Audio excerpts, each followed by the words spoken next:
kukonganisha ukuku. Sasa mimi hii mtaa ni kama watu wanakuja wametupata chusi. Watu wamekuja hata wajawahi fagia.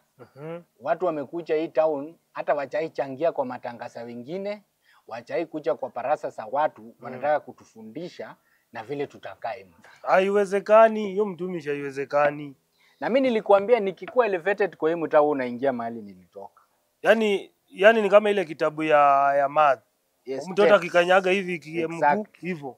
Hapo nakuaminia. Tuishi kwa hii mtaa. Hapo nakuaminia. So lazima tusaidiane na watu wasijaribu kutukonganisha ukuku. Usikubali. Siwezi kubali mtumishi. Ukuku hata ile siku nilikuwa tunasimama kiti ya chama nilishangaa sana ati tunapishana na wewe.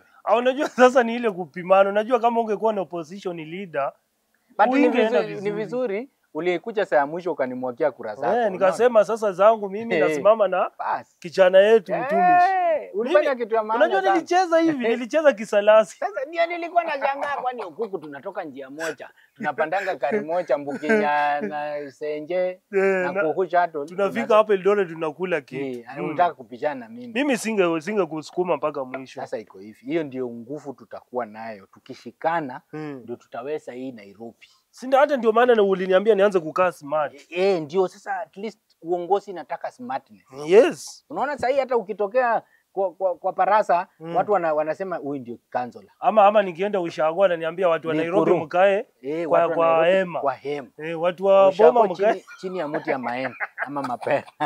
Unaona sasa? Sasa ile kitu iko Mswahili simuoni vizuri.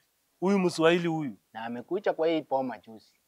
Unajua shida yake, huyu jamaa mimi nimeona hivi mtumishi. Huyu jamaa ako tu sawa. Ni ile tuelewe hii Kiswahili yake. Wacha kwani Kiswahili ni kitu tena ya kuelewa nini? Nini unaelewa zaidi ya Kiswahili? Hapa Mombasa hapa tu hewa ndio inakufanya na nimulue hapa Chimalawa. Ai! Kwani hii kisi yake ilifungwa imeshika kutu ni akina nani? Ni hao. Si ni hao. Sasa walihama kwa Poma. Akaenda Mombasa.